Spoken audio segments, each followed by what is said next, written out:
Wisconsin. A little different about this one than the last one is that it includes a separate program for emergency.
So, 6 into the primary. There are 6 for the primary. 2 of those will be selected to run off for the April election. position. Mhm. And when you go into wisi.org, what do you have to look for? What you do is, once you're in wisi.org, if you don't have an account, you can easily sign up for one. And then you want to go to the Superintendent of Public Instruction Forum, and you want the one that's dated the 7th of January. That's the one that was hosted by the League of Women Voters Okay. and the Wisconsin Public Education Network, Okay, both of which are nonpartisan and do an excellent job of digging out facts. excellent. Thank you. Yeah, we need to be informed voters. Get the right people in. Actually, if you go to the website, you can actually kind of scroll through a little biography of each of them too. Yes. That's another way to start Yeah. with investigating. Okay. Now we'll move on. Thank you. Yes, thank you. Go ahead, Nick. Update on the January pupil count, so we came back at 652 district-wide. If you're keeping notes on things year after year, we try to hover around the 700 mark. It's important to note, however, that just 2 classes in this building account for, on average, less than a reduction of about 50 kids. So our senior class has 30 less than normal, our junior class has 20 less than average. And then this year, because of all of the things that are going on, we've had 10 kids go to the parochial schools, so you have 60 kids that traditionally are in our district that are not this year. So I know sometimes people get bent out of shape about declining enrollment, but I think we saw this one coming for quite a number of years, and that's where it all comes from. In relation to that, open enrollment in is the highest it's ever been at 44, and then open enrollment out is pretty steady between 70 and 80. I think when I came in it was over 100, so lots of moving parts there. Venture Charter Grant, obviously this is coming like a freight train at us. It's not intended to be like a freight train at you guys, but the reason it's on the school board agenda is that the statewide grant has to be submitted prior to the February board meeting, and it helps us in our grant if we have board action that just states that there's intent. It doesn't set anything in stone. It doesn't say that we have to do anything. It's just intent to explore it. Grants are obviously around $800,000, so it's a sizable amount of money. And again, it's a federal money that is provided to states for these efforts. So we are obviously in the process of making sure that grant is up to par and we can submit that. And as I said in my memo, that we have obvious plans to include what they term the legacy school board, obviously involved in drafting a contract that I would say is going to take the better part of all spring to do, because it's important. But I just wanted to kind of put a damper on some of the rumors. That's why we're proceeding the way we're doing it. Leadership transitions. Katie has done an outstanding job in transitioning to the high school principal role. Obviously, she's been working on the special ed stuff in tandem with Maria, so that we can make that as building specific as we possibly can. Frankly, I think it's time. And I think she's doing a great job already. Nick, could you speak up a little more or get closer to the mic? I'm having a real hard time hearing you.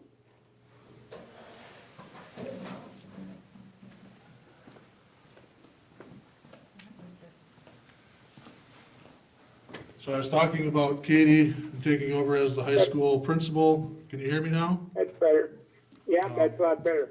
So I said it's her first full week, and she's doing a great job. She's meeting with all of the staff, and obviously, there's a number of things that are on the plate we've had, that we haven't done in the past this particular month, so I think she's handling that transition well, and I just also added that I thought it was time for that to happen.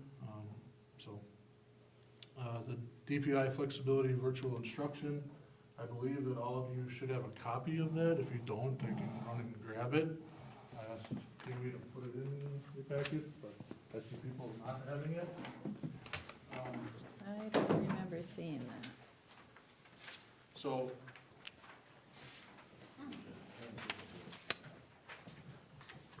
it might be in there somewhere, but it's easier. Yeah, I didn't see it. So it's important, I thought it was important that everybody would just take a look at this, and this came straight from DPI, because like everything this year, everything is up in the air, and there's lots of rumors swirling around, but I thought DPI did an excellent job of just outlining what is and what's not going to be allowed moving forward.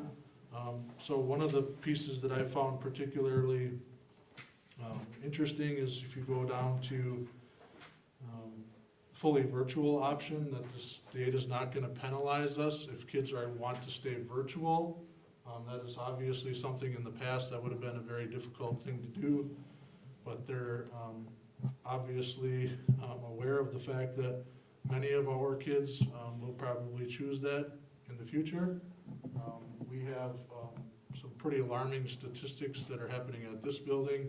Certainly, we have less alarming statistics happening at the elementary, but regardless of what happens moving forward, you will have a population of resident students that want to remain virtual. So I think this is an obviously great recognition by DPI in allowing school districts some flexibility as we move forward, so that we don't have to rush down this path of operating a fully virtual school, that we can do all of this stuff in our current kind of system. And this, I thought, just did an excellent job of, it's being clear and concise, so I just wanted everybody to be on the same page with that, so. And other than that, I really don't have anything, unless you have questions. Questions for Nick? I do. Yep. On the charter school, or the charter academy, the venture academy, is it gonna pull away from Pathfinder? No. Are we hoping to target those kids that school choice out and go to a virtual school? Partly, yes. So part of the charter is we have to come to a contract and agreement on that, but our goal is like pulling 25% of our kids back that open enroll out for whatever reason. So that may be a family of 6 enrolling to a completely virtual platform, right? That might be kids that fell through the cracks and they are hooked up with a virtual school in this, somewhere in the state because that's what they picked or popped up. So by getting 25% of the, those 80 kids that go back, you're getting resident revenue back into the school district, so your student numbers would go up. So it's actually more beneficial to do it that way than to target, say, straight up open enrollment. Now, are there some kids that would likely choose to be in the charter school because it fits their, way of learning? Yes, but it's not necessarily the target. I see in this DPI clarification that if it's done through a charter school, Yep. that non-residents can also apply. Yep. So that would open that up. Yep. So I don't want to go too far down the road, and obviously we don't have everybody in the room talking about it, but can you have a fully virtual component of a charter school? Absolutely. But this letter also says that a regular traditional legacy school can also have a fully virtual Right, component. which is nice. So it really has everything to do with the charter and then nothing to do with the charter. It just depends on which one they want to be a part of. So if I want to continue completely virtually, I can attend the Algoma School District and be completely virtual. If we choose to offer that in our legacy side. If we choose to offer a fully virtual charter experience, we can do that too. Is there a charter school in Kewaunee County at this time? No. There's not one in Door County either. The only So- closest charter school would be Green Bay, and Denmark has a community charter school. That would be a real plus for us, at least to start, one would think. Potentially, yes, it would be a great idea. Yeah. But Mhm. obviously, you have to have a lot of people involved to pull that off, so. Do you foresee a big change in staffing as a result? No. Where does the WIA fit in on all that? What's their ruling on that? You attend the Algoma School District, so you can continue those. Okay. So fellow board members that signed up for the WASBA convention, if you did not see it in the pre-recorded ones, under the WASBA site, under the regular WASBA site, not the virtual, whatever that Accelerant or whatever that was, just the regular WASBA site, there are pre-recorded sessions and they still are there. And under them, there is a section called Student Achievement, and in it, there's an excellent one about charter schools, and it really sort of will give you a good basis of what our role is gonna be as an authorizer, and sort of what's gonna happen. So I think, if you haven't, I don't think it was very long, maybe half hour, 40 minutes or something, but all those are still there. If you registered for the, Yeah, so it's kind of, this is the page that's on, right, okay. the pre-recorded. Yeah, so I would recommend it, because it does answer a lot of questions. I think, Pat, you and I went to the live one in the convention one year together. A lot of it's the same, but it was sort of a refresher and also then gave you good links if you wanted to look things up in the system, so. All right. Any other questions for Nick? All right, thank you, Nick. Moving on to principals report. Katie Survey, are you there with us? I am. Hi, everybody. Can you hear me? Yes. All right. I have two rather quick items to report out on tonight. The first being kind of where we're standing at the elementary school for quarter number 3. We currently have 88% of our students attending school in person 5 days a week. Wow. If you remember back from the beginning of the school year, we started out with 69%. So that is a significant increase in the number of students that have returned over the course of the first semester. Kind of going along with what Nick was talking about in his report, from what we're hearing from staff who have connections directly with the families, the majority of the students who have remained virtual really don't have any interest in coming back to in-person learning this year, which begs the question, kind of as Nick was talking about, what would it look like if we continue to make virtual an option for our elementary students outside of the context of a pandemic, just looking forward, moving ahead, is that something that would benefit our families? And, obviously at an elementary level, there's a little bit of a little different element involved with virtual instruction because it is so heavily parent reliant and guided.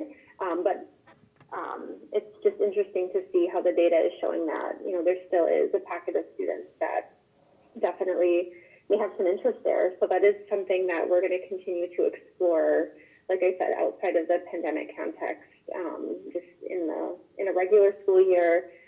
What could that possibly look like if we wanted to continue offering something virtual for our elementary students?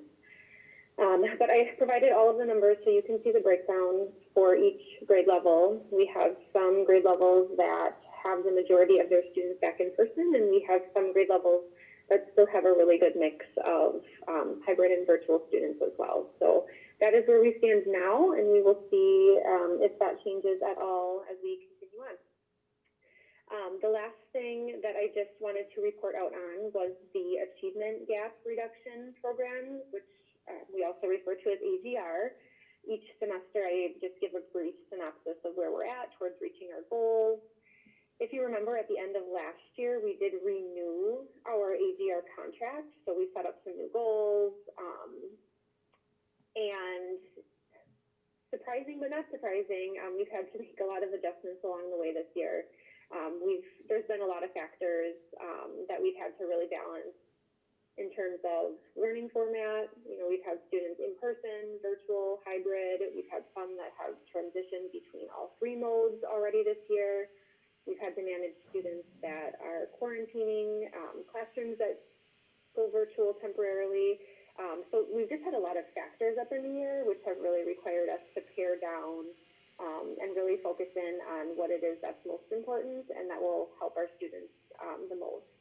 So typically, you know, I have a lot of assessment data that I share at this point, but in many cases, we have decreased the number of assessments that we're requiring our students to take this year.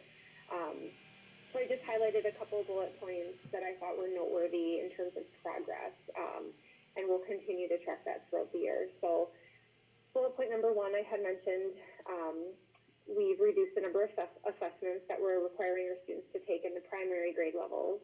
Instead, we're really focusing on data that can quickly be captured in the classroom instead of a formal assessment that needs to be administered. Right now, we currently have 56% of students in grades K through 3 meeting the winter reading benchmark. We've seen a lot of growth in our students, actually, compared to when they started the school year, kind of coming off of that period of time where schools were shut down. So we are definitely working on that. Title I reading support is being provided to students in person as well as those who are virtual. That's another added challenge for us this year in terms of scheduling and, you know, meeting the needs of the students who are in person while also carving out one-on-one time to meet with those students who are virtual. We have already had 9 students that have been dismissed from the Title I program since the start of the school year, which is fantastic. Again, about 4 years ago, we had very little movement in terms of our Title I students. They kind of entered the program in kindergarten and stayed in it all the way through 3rd grade. So over the last 3 or 4 years, we've seen some significant improvements there, which is awesome. We've teamed up with our special ed and EL staff. Our reading specialist is working with those individuals to help them with some interventions that they can use with the students that really help with those foundational reading skills. Because again, after being out of school for so long, we needed to make sure that we stuck with that sequence of skill development. And then lastly, we have an increasing number of students receiving behavioral and emotional support while within the school building. So those in-person learners, especially with our kindergarten class. And obviously this is something that we place at a priority at all times above all else. So it's really kind of interesting how our support and our different staff members who provide support are working with the students this year. And, you know, while not specific to the AGR program, I do think it's all related. And we're not going to make any progress with our students academically if they don't have that feeling of safety and the ability to be self-aware and independent. We got to work on that first. So any questions on those 2 items? That's all I had. Any questions? I don't think so. Yeah, it's been a challenge. It sounds like you're meeting it. Keep up the good work. Thank you. We're working on it. All right, we will move on. Business Managers Finance Bulletin Report. That's you, Jason. Okay, first thing we'll take a look at is really just for your information, but I included the 2020 settlement tax worksheet. It's the very first page in your packet. It just shows you the breakdown of all the townships, the districts, the amount of money, and then what we received for our January payment. So how this sort of works is we get a January payment, we get a little payment in February, and the rest of the money we don't see till next school year. So I sort of give you a little breakdown of what, you know, how each municipality works and what they paid and that type of thing.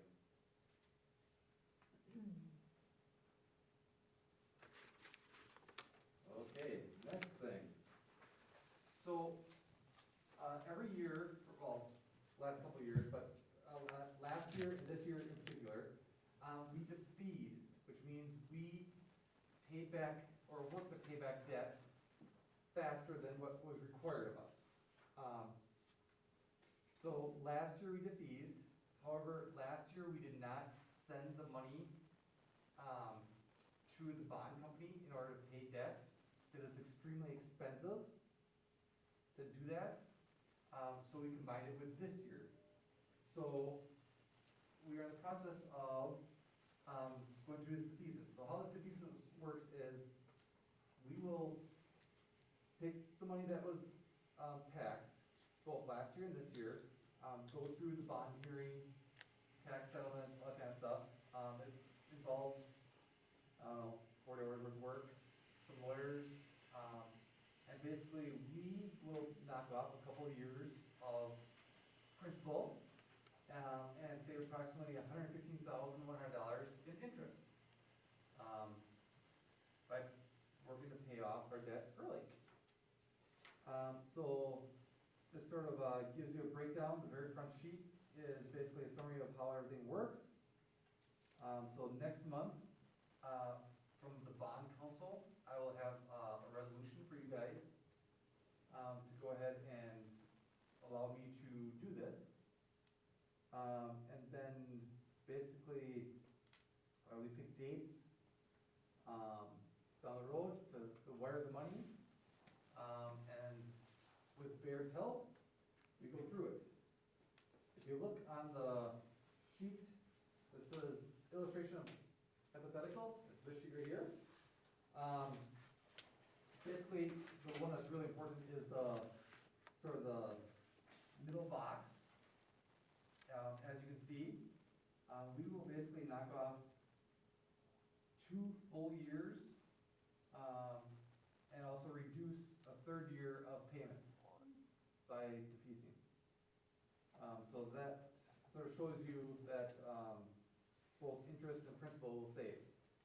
The box in the bottom left-hand corner, the reason why we don't do this very often, 1, because it's a lot of work. 2, you can see that consulting fee is $5,000, bond counsel fee is $4,500, escrow agent fee is $2,500, and verification fee, just to verify, is $2,500. So it's very costly. So like I said, we don't do this every time we defease. We wait till we have a larger sum, and then we defease it at that time. Any questions on defeasance? Okay. Moving on. Next thing we're going to look at is key benefits concept. So this is a study that I'm required to do every other year. This refers to our OPEB. And we have to have this done, this study done in order to, 1, verify our position, 2, to give me the requirements of any money that we need to put in, 3, to determine our implicity rate, which means the people that have retired are getting a benefit of being on our insurance because we have younger people that are paying for the insurance. So there's something called the implicity rate there. So, like I said, it's a big long report. A couple hours going to create this report, but really the work page is page 6. So, other post-employment liabilities. So you'll see on the top of the page, our total OPEB liability is sitting at $806,690. You'll see that our fiscal net position is $1,288,967. Therefore, our liability is, we'll say negative, but $482,267. So we're overfunded by that dollar at this point. Obviously, this changes everything can change it, but, we're sitting in a very good position. So therefore, since we are sitting at that position, I still have to make our yearly contribution to OPEB. So basically what happens is I make that contribution to OPEB, and I turn around and get the money right back. So Okay, I was gonna ask if you still had to make a contribution, Yep. but, you have to make a contribution every year. but you are able to take it back since we are, Correct. So what we normally Funded. do is we will send them the money sometime in February, and then before June 30th, we request it back. Then it sits over there, makes interest. If you're really interested, if you go to the very first, where it says OPEB tables, the very first table sort of gives you an idea of basically if everything would stay the same, decrease, increase your baselines, you can sort of see where we end up if they played it out a full 30 years. So this shows you our 19 to 20, that first table. The next table shows you just a little bit more information. And like I said, you can go through this, and it'll actually go through all the different years, all the way back and all the way forward. Like I said, it's a snapshot in time. Doesn't mean we're gonna end up this way. So it's a snapshot in time. But we are seeing very well for our liability. And we have been for many years. So, Okay, so Jason, in 2017, it went from a negative 47.6 to 2018 to a negative 326. If you look on page 12, I mean, it's been, Yep. that's a heck of a jump. that's how it goes, yeah. So, a lot of it has to do with, so how it works is, for example, we had a lot of staff that left that were, how can I say, before and inserted in the OPEB group. So that's been using. Yep. So all of a sudden you lose, well, that'd be about, what, 4 staff members? You know, you lose 4 staff members that were in that OPEB group. Remember, there is no one else added to the OPEB group. Right. So you lose 4 members that are in that OPEB group, your position becomes better. And no one can go back into it. So that makes a difference. Generally, that's where you see the biggest change. We do invest this money. So throughout the years, we've done pretty good on investments also. So we, you know, there again, is bonds, it's not like it's open in the stock market. It's basically secured debt, but we've been doing pretty good, 3 to 7%, throughout the years. So now when I have to renew in 2022, we'll see. But for now, we got, you know, so we've been doing good. So that all accumulates, makes a difference for our position. Any questions on the OPEB study? It's a boring document. But you need it.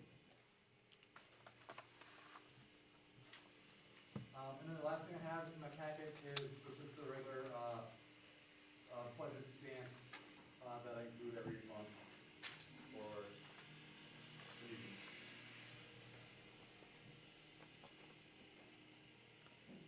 okay, any questions for Jason? Thank you, Jason. We'll keep moving. Special Ed report and Pathfinder update. Katie Horn, are you there? Yes, I'm here. Can you hear me? Yes. Okay, so if it's okay, I'm actually going to do my Pathfinder update and then just a little update on the principal stuff. And then we also have Marie on the phone who's going to be mainly taking over the special ed stuff at the elementary school. So she was going to give the special ed report tonight if that is okay. Okay. For Pathfinder, they are starting cooking class this week. They had a pancake bake-off.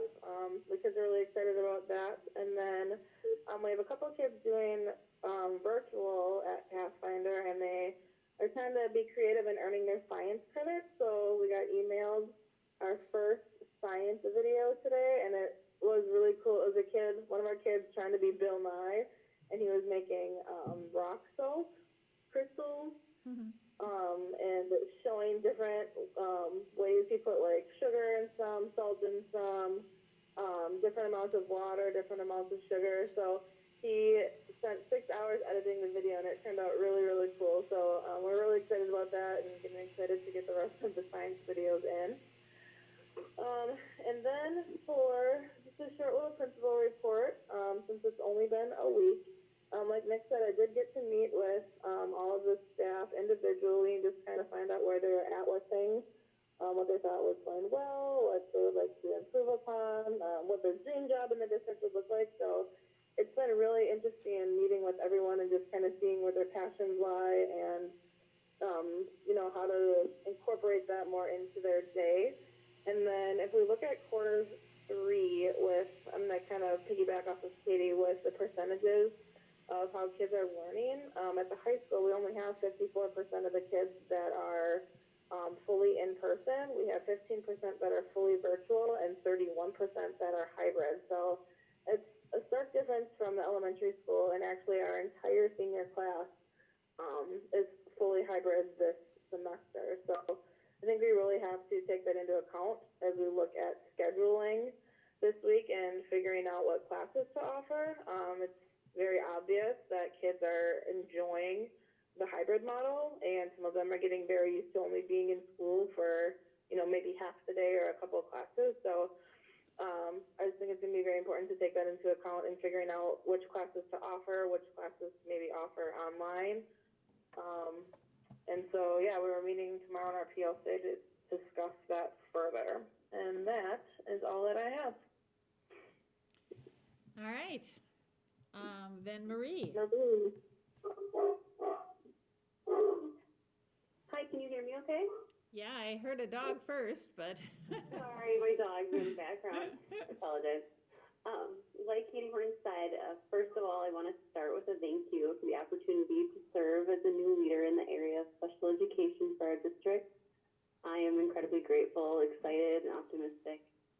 With this transition, similar to Katie, I have been setting up meetings with our special education teachers and staff at the elementary building, gaining some greater insight on what matters most on an individual level, including some areas of strength and areas of improvement for our special education program. So it's been some really great feedback. Katie Horgan and I are working collaboratively with both the general and special educators to ensure compliance, growth, innovation, and most importantly, student success moving forward. We check in on a frequent basis, and as a team, we are continuing to see new bright spots and celebrations as we navigate building rapport and trying to meet the needs of our students, both in person and virtually. We are in the initial stages of doing the necessary training and creating the schedule and supports to help ensure a smooth process and advocate for our students' needs and success with the upcoming Forward and DLM alternative assessments this spring. So just a short little report, like Katie Horn said, just my first weekend. So any questions on that? I don't see any. Thank you, Marie. Thank you. All right, we will move on to the Live Algoma monthly update. Teal. Good evening, everybody. Marie, it was really great to hear you and have you on board. You did a great job. I just wanted to update on some things that we actually talked about last board meeting, but there's some new updates, so I kept the titles on here this month. So the Now Gardening space that was funded, the 5 additional Flex Farms are going to be delivered on Wednesday. Penny was extremely excited about that, to get that going.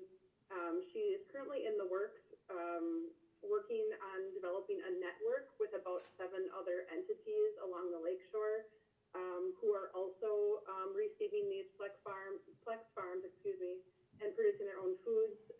So in a little bit, after we get these, we're going to start a more formalized process for our youth to start to be involved with that network. We are also, this summer, going to scale up the reach of our hydroponic units to our Latinx community.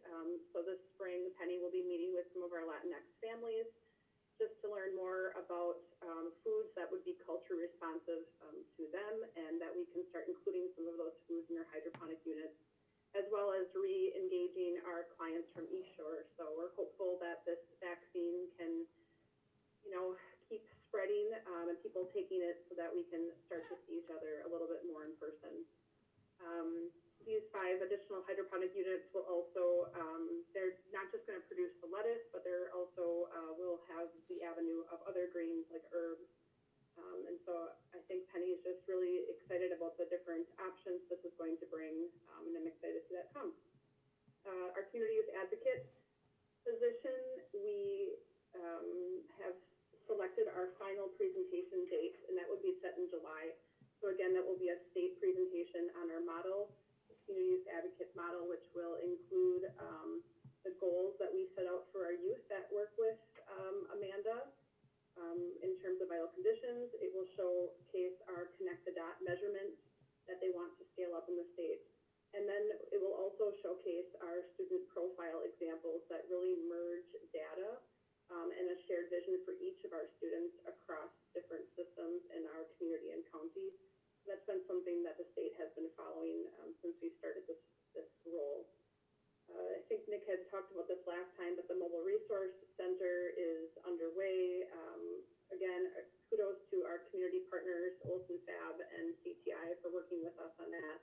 We're very excited to get that running. We are working with our mental health providers, specifically Bellin Health, because that's their on-site therapy, so that we can have a process where our students who are exclusively virtual and have access to our to therapy can come onto the mobile resource bus and have more of a confidential setting where they can do teletherapy with our providers. So we're very excited to see that and have more accessibility for our youth.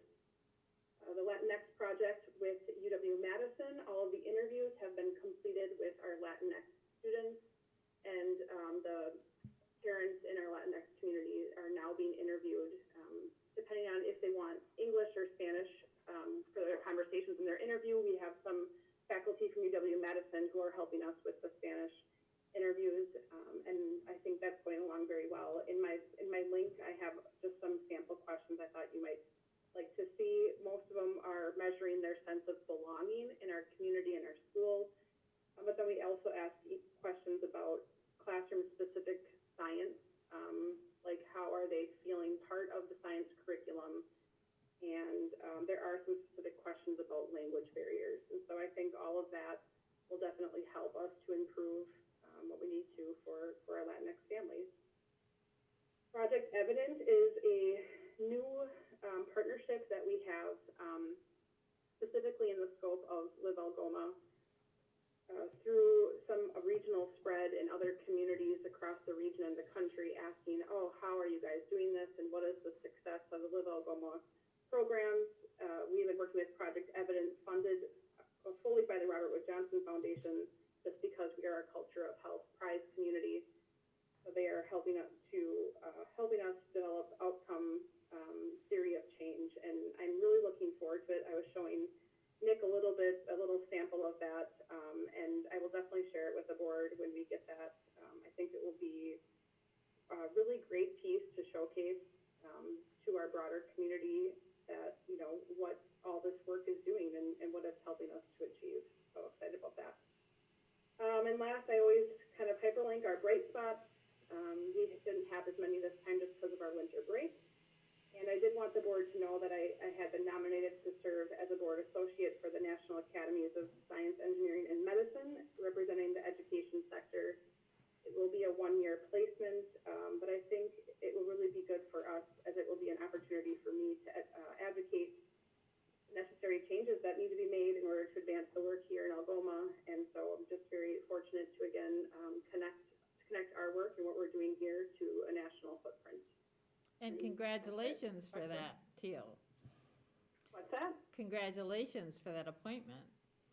Thank you. Thank you very much. Yeah, I think it will be good for us to just stay connected to the work, and we are always talking about advancing policy and advocating for the needs we see, and I think it's just a great platform to be able to do that. So I think it will be fruitful for all involved. Okay, any Teal, questions? Go ahead. question for Teal. Could you give us in a couple of short sentences what our purpose of these grow units are? I understand there's some people in the community think that we're trying to grow lettuce just to save money. That's not the general purpose of this. Can you, in a short sentence, can you sum up what we're trying to accomplish with the student population there? Yes, I think what we're trying to do is break down the barriers that schools, sometimes have with just saying educational opportunities exist within classrooms. So not only are they're working on these units to learn how to produce and sustain their own food production, but we're also connecting them with others in our community. So by developing business models, by fulfilling needs, whether it's in the food pantry or Woolston Weekend Backpack Program. We've been working with MCC to produce local produce so that they have that for their lunches in their public areas. I think the opportunities for our youth to move beyond just learning how these units operate to fully connect with the community and develop business ideas is something that we're really after. Thank you very much, and I too would like to congratulate you on your award, and looking forward to someday seeing you in Washington running the USDA. I'll make sure that there's no nut milk in schools, Dave. I'll make Yeah, sure. well, better. Milk don't grow on trees. That's right, that's right. Okay, any questions for Teal? All right, hearing none. We did not have any committee reports, right? So other specific items for discussion, board mini retreat, schedule and location. That's going to be a tricky one. First of all, I don't think we should, I would really like it to be in person, but I really don't believe we can do anything with food, because if we take our masks off, all of the new studies show that it really is airborne. That's the main thing. And when you're in one setting for a long time, it just increases the risk. As has been said by someone, hopefully as we all get more vaccinations and down the road, this is going to ease up a little bit. But I guess I shouldn't say, what is the feeling of the board? Do you like virtual? I really am much more of an in-person kind of person if we can figure out a way to do it safely. What's the rest of the board feel like? I'm not a virtual fan. If we can do it in person, it would certainly be better. Yeah, I would rather do it in person. If you have, like my internet at home, I'm in and out all the time. Yeah, me I'm too. in and out all the time. If we can safely do it in person, I would. It would be a total of how many additional people? Probably another 5, 6.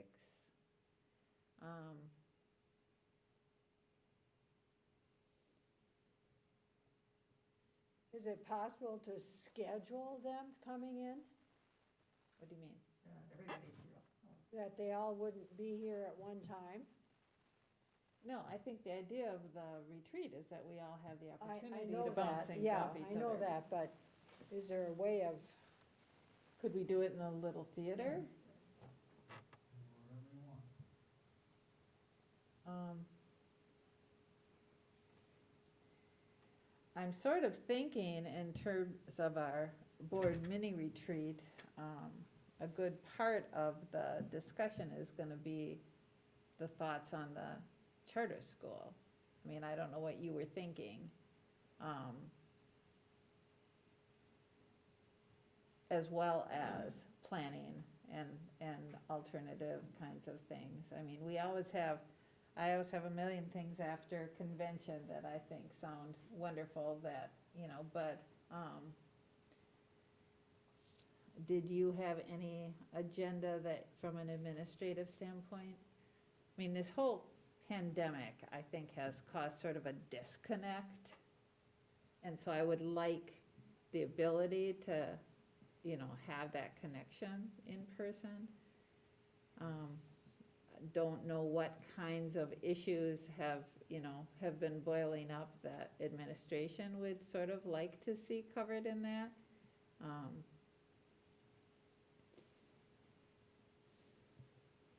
The little theater would give us, the most spacious, Right. Yeah, if that's what we're looking, Yeah. we're looking to spread out, I'm assuming. right, and we can all project, Yeah. we're pretty good at being loud when we need to. So, So if we sit at the perimeter of the space, we should be able to see one another. You're trying to think, if you're all looking in the same direction, it's a little bit more difficult. Maybe we can figure. yeah, Madam Yeah. President, yes, I think one of the things you should consider is air movement, and I don't know, it might be, but I don't know if the Little Vader was revamped for movement in the air or not. Wouldn't it be better to use a gym? One of the gyms for a day or an evening? That's The cafeteria is a- also a classroom now, so. the what? The cafeteria is also a classroom now, so you can use the cafeteria. Okay. Yeah, I think that's a good point. I mean, that's just like this room we're in right now does not have air movement, and that's like the worst situation you can be in. So cafeteria or a gym, yeah, whatever, I mean, I'd look at the gym, As long as, you got plenty of space and a lot of air movement. as long as we have like microphones or something, because if we're spread out in the gym and it echoes, we're not gonna, I can't hardly hear right now, so understand everything right now, and that would be worse in the gym. I think the cafeteria would probably be your best bet. yeah, I think, it also just in terms of being able to see and hear each other and, yeah. So let's look at a date. I understand we are losing some of our members for must be a vacation next month. Just make it in March. So are you gone the whole month, Yes. both of you? Okay. We're looking at March. I think probably from a standpoint, Nick, why don't you come up with some dates that look good to you? Because I think from the standpoint of the board, most of us are probably pretty flexible after they get back. Mick's now retired. The last week of March is spring break, so the 22nd of March is a regular scheduled board meeting, so if you wanted it the week prior to that or 2 weeks prior to it, on a Wednesday night or something, you're talking about the 3rd of March, 10th of March, 17th of March. Any sound better to you? Doesn't matter to me. Anybody else Yeah, have? really. Not going anywhere. We're looking at the 3rd of March, the 10th, or the 17th, a Wednesday evening. The 10th, I'm at CISA. Okay, so we're looking at the 3rd or the 17th. What time would you start on the 17th? I have a meeting until 5 on the 17th. Well, shall we just do the 3rd? I mean, would it be easier on administration if we start earlier versus later? Probably, and we don't have to go back, start after school or something like that. Yeah, I Sure. mean, so shall we say the 3rd at 4 o'clock? Okay, 3rd at 4 o'clock? I can do that. I know, isn't that a wonderful thing to be able It to is say? wonderful. Okay, March 3rd, 4 PM. And, yeah, we'll work on agenda ideas, and if there's any pressing issue that any of you board members would like to cover during that. I think, presenting some information from the convention, if there's something, you know, worth noting, that is probably a good time to do that, but. Nick, can we open that door now?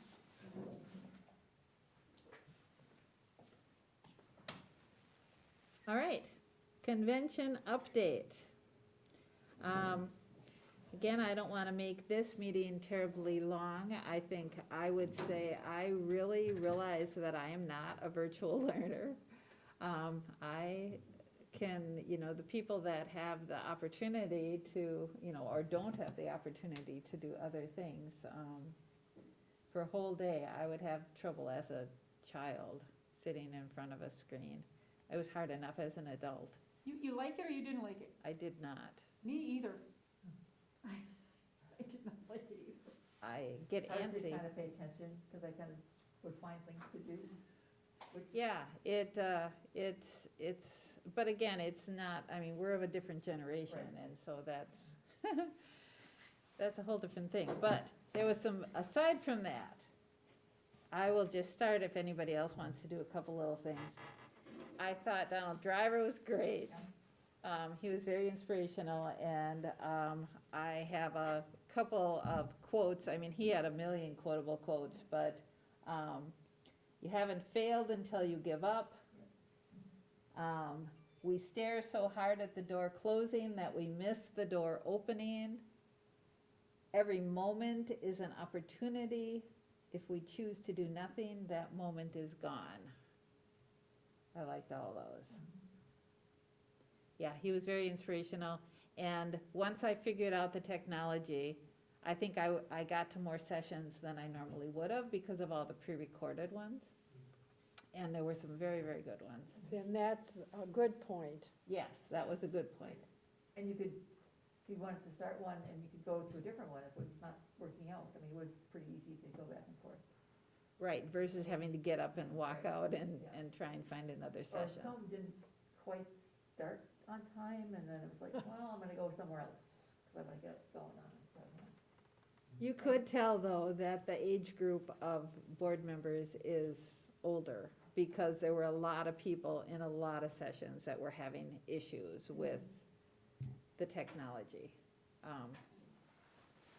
I think if I did it again, I would be better, because I've done it once before, but it's, I much prefer in person. And I think, you know, certainly it's a learning experience for them as well as for us, but I think they really did a pretty good job putting it together to get to where you wanted to go. I found it pretty easy to do that, to find the general sessions and the other, I mean, I Right, moved around pretty easily.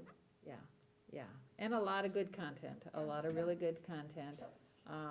Some really interesting things. One of the things that would be interesting to share with us is when they do that, what did they call it? Wasn't like a sample report card, a trial or a preview report card that the state's doing now, because they've totally revamped, based on old data. But there's a good session on that. Targeted learning and different grading kinds of things. Yeah, a lot of really interesting I things. went to the Black History Museum. The tour? Yes, that was very interesting, because some of the people asked questions on where were black settlements in the state of Wisconsin, and he was able to come up with that, and I thought it was very interesting. I don't think we teach enough black history, because at least I never had a lot of black history. Yeah, I think history is important. History in general. Right. Yeah, history in general, and civics. If you don't know your history, you repeat it. Yeah. Yeah, exactly. Yeah, the assembly, the delegate assembly was interesting and long, interesting in a sarcastic way as well, frustrating. I told Mickey that she deserves a medal for doing this every single year because it is an important role to determine our resolutions, but it was sort of an extremely frustrating way to do it, in particular virtually. There were 10 resolutions, they all were passed. I think I would like to have that on next month's agenda so that I can just go through the resolutions so that you know what the WASBA is supposed to be focusing on, just so that I can read through them and everybody knows what was passed. Not for any great discussion because they were heavily debated, as Mick can say, every word of them. So, yeah, all in all, very good, very frustrating, but good content. Anybody else want to say anything about it? Okay. Discuss number of regular education spaces available for 2021-2022 school year. So for regular ed, we are recommending no restrictions. For the special ed, if I can just move right into that, we are recommending that we cap the current 5th grade, so next year's 6th grade, and current 8th grade, which would be next year's 9th grade, along with keeping our current cap on speech. The reasoning for those 2 grade level caps is because of the overwhelming amount of needs in those areas. So for the 21-22 school year, it will be 6th grade and 9th grade. Correct. And then what did you say about speech? We would keep the current cap on speech and language. Any comments from either one of our principals on that? Katie or Katie? All right, any questions from the board? All right. The next discussion point is review the masking resolution approved 9/28 school board meeting, which at that time, the board asked that it be revisited quarterly. It was in your packet. Any comments? Very long and very complicated. Yeah, we will all be happy when we don't have to do this. Who's responsible at school for enforcing that? Enforcing it. Everybody. Nick said everyone.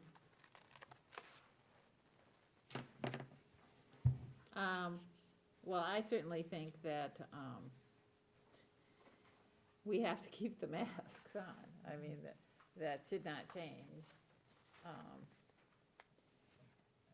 Again, like I said before, what they have found is the masks are the most important thing. Social distancing is still important, but it's all related to air movement and surfaces. Madam President, Yes. I think I was misunderstood. By enforcing it, I didn't mean physically making sure that they're wearing masks. I meant keeping track, like the pay in that. If a teacher's sick just because they have the regular flu, they could take sick leave, but if they're sick because of COVID, well, then they get. He's on a different thing right now. Yeah, it See, is. that's where He's in the handbook stuff and we're talking about. Yeah. Dave, the situation related to COVID that you're talking about is the handbook changes. We're right now just on the resolution about the masks. So right now, Okay. we're just talking about whether to continue the resolution of masking for the, until the next quarter review, which would be, when would it be? April. April. Okay. So we can address your question when we get there. Yeah, I'm a So. bit ahead of myself, I guess. That's okay. So what are the thoughts? I mean, I can't imagine there's anybody against wearing the mask. We want to try and get through this as fast as we can. Well, we're still under a mask mandate in the state, aren't we? So we don't have a choice, correct? Well, but we are saying with this that we will keep them until April review regardless of anybody else, what anybody else says. I doubt that it will drop at the state or federal. I mean, federal has increased some mask mandates now for federal property and traveling and that kind of thing, so. Talk about the 100-day mask mandate. Right. So, all right, well, any other discussion needed? Well, I have one question. If the legislature is successful in changing the governor's mask order, where does that leave us? Now, are we still in charge of our own facility? That is, It would have no effect then at that point. that is basically what we are doing with this. That's what I thought we were doing. I just wanted to make sure that was clear. Just like any store. I mean, that's kind of where I thought it should have ended up in the first place. But like any store, any place you go into, they can require it. Right? Well, it gets a little dicey when you're dealing between private enterprise and government, and we're considered to be government, so I want to make sure that we have that. All right, so our resolution required that we reviewed it, but not that we had to re-vote on it. So I think we all have reviewed it and still feel comfortable with it, so it does not need to be on any additional agenda for next month. Okay, looks like we're to action items. I need a motion to approve the regular board meeting minutes of December 21st, 2020. Also move. I'll second. I have a motion by Joanne, a second by Ann. Questions or discussion? All in favor? Aye. Opposed, motion carries. I need a motion to approve the bills presented to us tonight and in our packet. So move. Motion made by Pat, do I hear a second? All second? Seconded by John. Questions or discussion? Hearing none. All in favor? Aye. Opposed? Aye. Motion carries. I need a motion to continue no restrictions on the number of regular education spaces available for the 21-22 school year. I'll move. I'll second. Motion made by John, seconded by Joanne. Questions or discussion on that? Hearing none, all in favor? Aye. Aye. Opposed, motion carries. I need a motion to cap the current special education spaces for 6th grade and 9th grade and continue the speech cap as it is. I'll move. Motion made by Ann, do I hear a second? I'll second. Seconded by John. Questions or discussion on that? Hearing none, all in favor? Aye. Oppo- Opposed, motion carries. Now I need a motion to approve the revisions to the employee handbook. So move. Motion made by Pat, do I hear a second? I'll second. Seconded by Joanne. This is where we can discuss. This is where we talked about some of those handbook changes. So did you want to re-ask your question? Yes, in other words, this would include the COVID changes that we got, that were highlighted in yellow and blue, right? Correct. Yeah, my question is, who's responsible for keeping track of all this? It's like Jason. Jason raised his hand. So it's Jason. Jason's gonna be a pretty busy boy then, pretty busy man.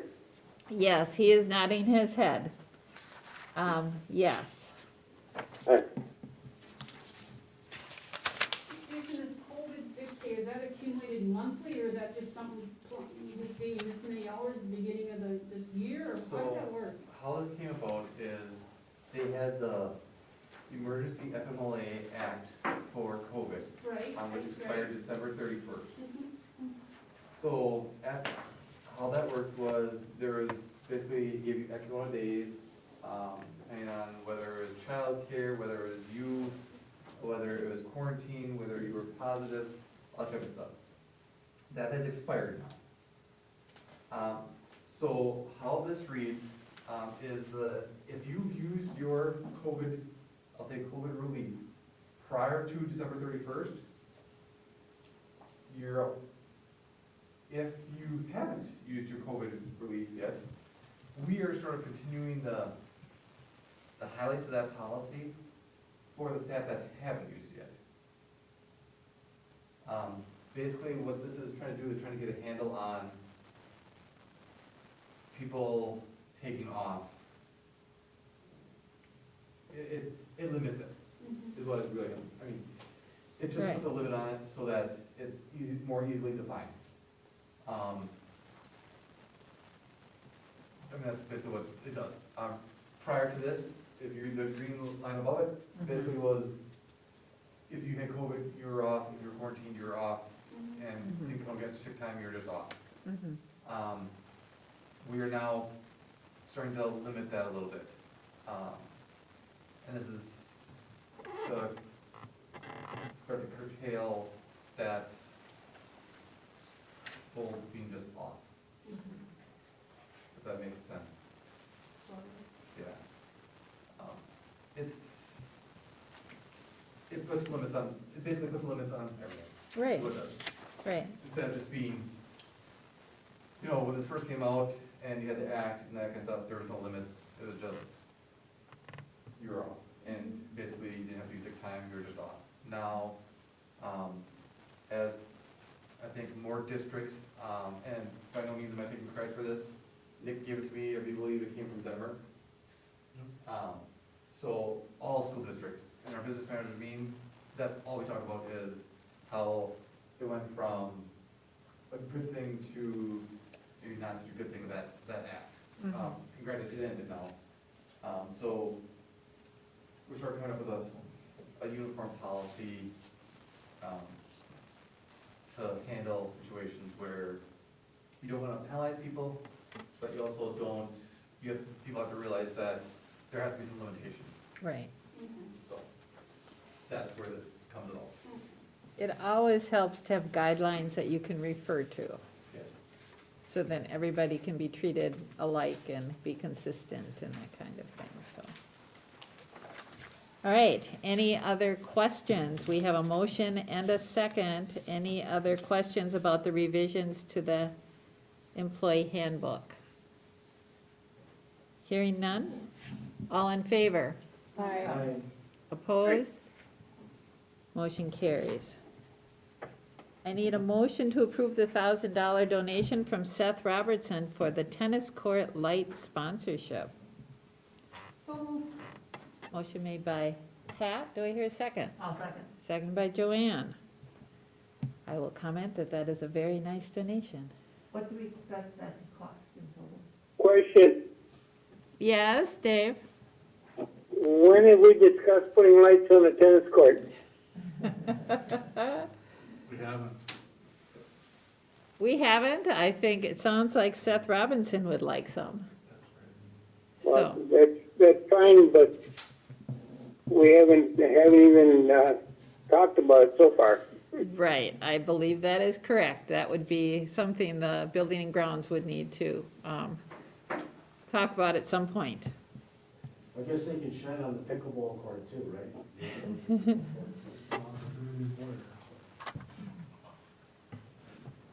Okay, I have a Well, motion. that's not gonna be a $1,000 job. That'd probably be more like $10,000 before it would be done. Oh, yeah, no, What do you think? No, it's pretty reasonable, actually, because it wouldn't be direct power, it'd be solar. stuff like that. I'm just concerned that he wants to come back 2 years from now and say, well, I gave you $1,000 for lights on the tennis court, and there's still no lights on the tennis court 2 years later. Good point. That is a good point, Dave. So I think maybe we could make it clear to him that we appreciate it and that it is something that will be considered, but not guaranteed. Because we can't just have anybody donating with a purpose that they think we're gonna necessarily follow through with. Jason's got it. Yeah. I It could be personally- used to improve the tennis court. If he'd say, to improve the tennis court, that would be fine, but light specific, I would have a problem with that. I personally talked to him, and, because Dave Robertson brought this to me, and so I personally talked to Seth. He understands that he's taking a risk by, there's no guarantees that this is gonna happen, there's no Okay. guarantees that, this will happen in the next 2 years, 5 years, 10 years. It's just a start. They're hoping to complete the project for 2,000, and it'd be 100% solar. That's pretty much all I know. Dave, could you hear Jason? Not a word. Okay. He has had conversations with Seth Robertson, who is totally aware of your concerns. Apparently, he understands that it may not happen for 2 years, 5 years, 10 years, if at all. But the idea would be, it would be a $2,000 project covered with solar and things like this. And so he was hoping this would be a good start toward it, but he also is totally aware that it does not obligate us to do anything. Okay, that's fine. Okay. All right. We have a motion and a second. All in favor? Aye.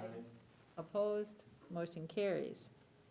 I need a motion to approve the intent to open Algoma Venture Academy, grades 7 through 12, with approximately 40 students in September 2021. I will move. I have a motion. Do I have a second? I'll second. Motion by Ann, seconded by Joanne. Any further discussions or questions on this? Hearing none, all in favor? Aye. Dave? Aye. Opposed? Okay, motion carries. Request for future agenda items. I guess I would like to have on our next agenda item, our next agenda, talking about an ad hoc committee that can work with the administration on the charter school, and also a finance committee, talk about scheduling quarterly meetings with the finance committee for the purpose of with administration.